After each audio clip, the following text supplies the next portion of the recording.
corner where you ask the questions, we answer them live right here on Facebook. Got another pre-submitted question here. I'm going to take a look here on my phone, submitted via Facebook, one of the industry-specific groups, but applies to any service industry or service business. And the question is around a company admin or basically secretary. So whether you have a virtual assistant or an in-house admin, there's some certain things that I would recommend for success in your lawn care or home cleaning company. So I'm going to take a quick look at it. And to summarize, it really is going in and just asking, what things should my office admin be doing? How can I track that? And is there any other suggestions that you recommend for setting up success inside a office, inside a service business? Well, what I'm going to do is break it down exactly how we did it in both of my companies. In the early years, we obviously did not nail this, but once we've got some structure, this is a rinse and repeat situation. So I'm going to pop open the screen as in usual fashion here. And what we've got here is basically an organizational chart of a service business. So up top here, traditionally, if someone actually goes in to build an org chart, this is kind of what it looks like. So I'm going to show you kind of the plain Jane version, but really down below here when I open this up, what we're really going to dive into, and there's an actual certain cadence or rhythm that we should have for success that I'm going to recommend. So what we're looking here is traditionally we've got the business owner here. Most service businesses are very flat in their structure. And as we go to scale, we have issues. So I'm going to show you how to avoid the issues as we scale the business and actually create a roadmap for success. But kind of put context to that before I dive into the actual org chart I suggest we build is we would obviously list the owner, and we've got our CPA over here for taxes. That's somebody on our team, maybe externally, but not necessarily on the internal team. We may have a VA or virtual assistant, one or two of those folks, or a physical office person, or a combination of both. But we want to kind of dial those out. And underneath there, we've got our payroll person and accounts receivable. Now, your service business may not be multi-million, maybe only a couple $100,000. So what we're going to do is we jump down the screen here, as I'm going to show you, is we're going to build out all the roles within the business, but the business owner or a crew leader or someone else in the business may be wearing multiple hats or actually taking care of some of these areas in here. So the most important thing is don't go in and actually put somebody's name to the organizational chart. We're going to build out the different areas in the chart, and then we're going to build the responsibilities, and then we'll talk about how we assign that in a minute later. So we've kind of on the left here got a high level overview of what it looks like for the office and those features. Then off to the right, we maybe have someone who's responsible for managing the crews, quality control, and training. And then we have, in this lawn care example, mowing crew 1, 2, fertilizing, bed maintenance crew, accounts payable, material orders. Accounts payable traditionally is going to be paying for the materials or products that we're using. So someone's got to be responsible for that. Traditionally in a service business, that's going to be swung over to the left here and tied in with the office manager. Or maybe the manager of that division as we continue to scale. And then the last thing is an estimator. So as we're scrolling down now, what we're looking at here is probably what I should suggest. And honestly, if you're not doing this on the computer, get a big sticky pad that goes on the wall, and then grab little sticky pads, and we're going to go in and put them on there so they can be moved and adjusted as we grow the business. And that's something we can use as a visual thing as the team builds this out. So what we're looking at is we've got the owner. We're not putting the owner's name on there because maybe the owner is going to become an absentee owner and somebody technically is running the business, a CEO. So we want to know, what are the responsibilities of the owner or person running the business?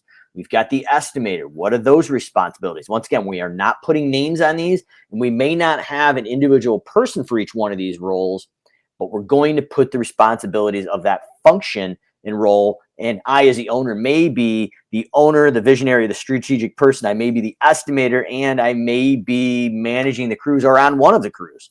But we want to dial that into what each part of the business is going to look for responsibilities. Then either on the computer or in a example with the sticky notes, we're writing the person's name, the sticky note, and stick it on there. So things grow, we can shift them on and off.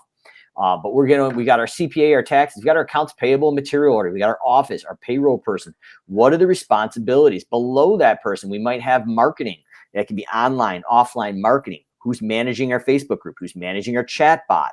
Once again, we may not have an individual person for these, but let's label in the responsibilities so when we get to the actual question, how do we create accountability and structure and workflow for that office. It's clearly defined in our organizational chart.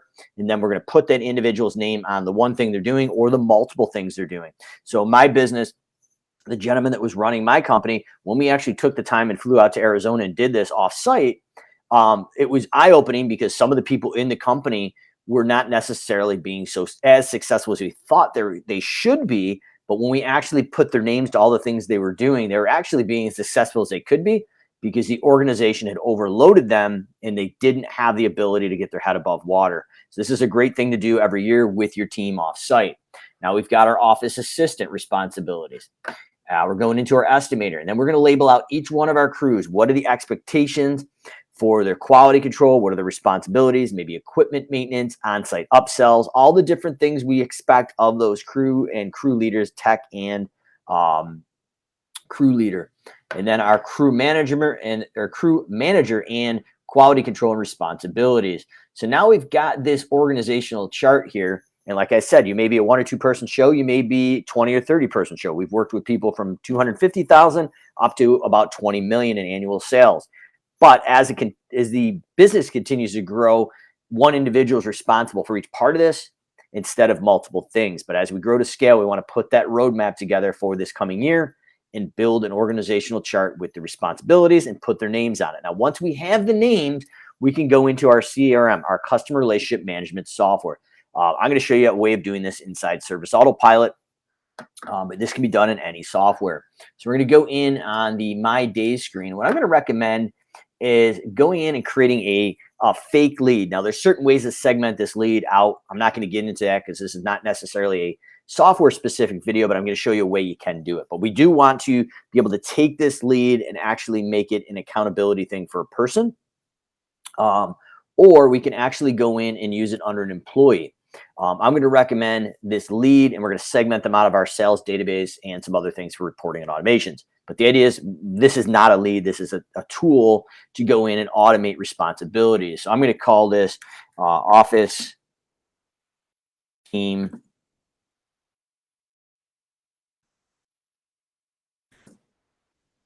and I'm just going to call this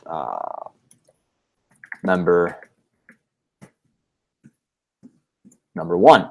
So what we've done is created a fake lead that we can assign tasks to. Now we can put in the office address, we could type that in there, and we can have the billing address, and we can have the email on there and some other information. So we'd set that up. But once we've got that in there, we're going to go in and hit save. So now we've got this tool where we can assign these responsibilities to for the office admin. So what we're going to do is go in, and once that lead's created, like I said, we're going to use some tags and some other things and lead source tracking to filter them out of our basic results. But we're going to go in and add a ticket. And this is basically a repeatable thing that we need. So it's not a note or a call, but it's actually an event. And we're going to go in and put accounting. And the event category is also accounting. Now, the subject here is going to be, and the location can be our office. If we have that address in there. And our subject would be run payroll weekly.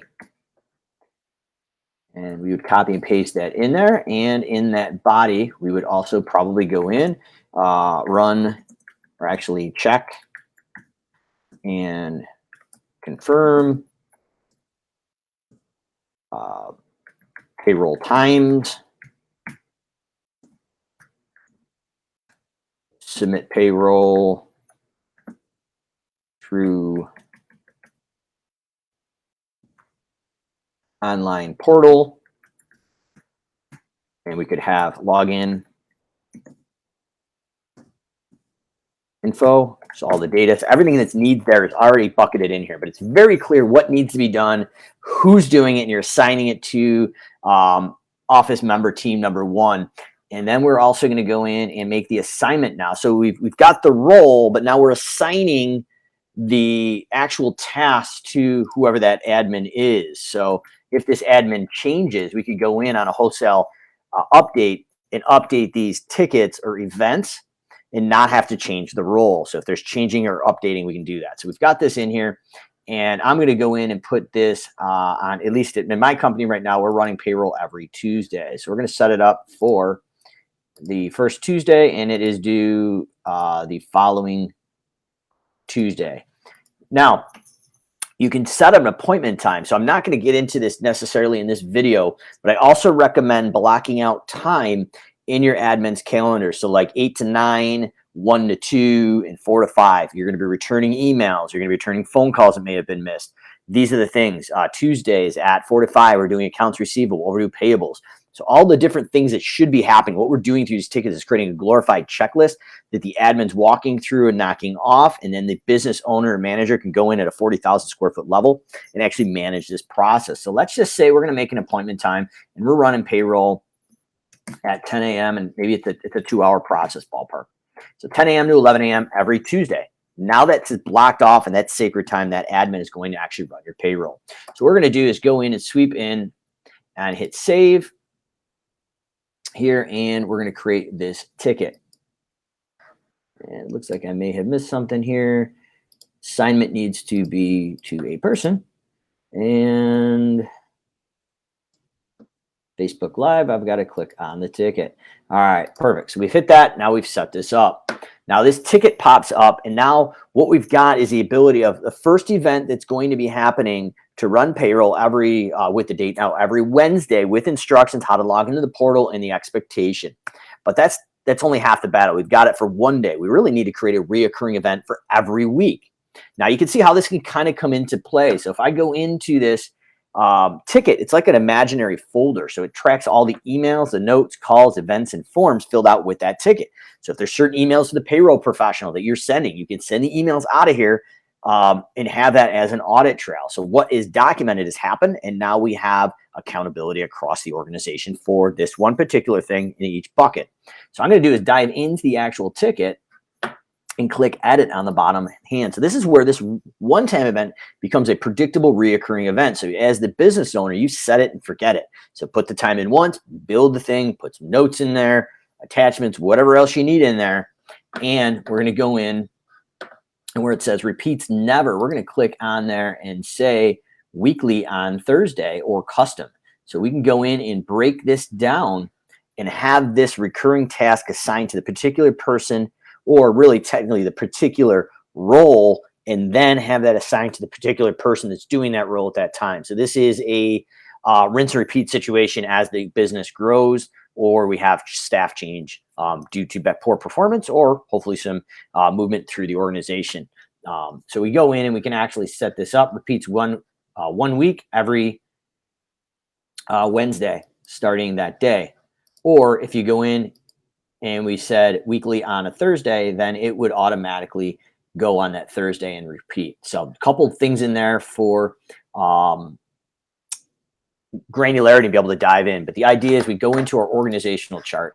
We figure out we've got our office, payroll person, accounts receivable. What are the responsibilities? We dial them in. We put a person to that. And then we go into our CRM and create a repeating ticket or to-do with accountability. And then through the filters, the business owner can go in and actually look at what is due today, what is due tomorrow, what is due next week, what's past due, what's current. And then we can filter down per role and save those views. So literally when you leave the business for a week or two, you can go in and just run those filters and reports and see what happens. So the idea is let's build this organizational chart. Let's build the roles in there. Let's build the responsibilities and then assign the person to there. Once again, if it's a small organization, the business owner may be responsible for 3 or 4 things. The office admin may be responsible for 5 or 6 things. But it doesn't matter. As the business scales now, we can reassign the names and the responsibilities should stay the same. So the key is we're not building a role in your business around an individual skill set. We're building the roles and responsibilities and assigning an individual to it, or multiple areas if the business has the size to do it. So build the organizational chart, build the responsibilities, assign the people, then go into your service, autopilot, or other CRM and build out your lead. And then in your ticket, we go in and build it. We assign it to the person. We create the time slot if it needs to be, but blocking time out to do these things is going to ensure it happens. And then we set up on the bottom left our repeating functionality throughout the year. So sales tax, quarterly taxes, equipment maintenance, whatever that looks like, this can be built out for accountability. And then we filter down and have a high level view.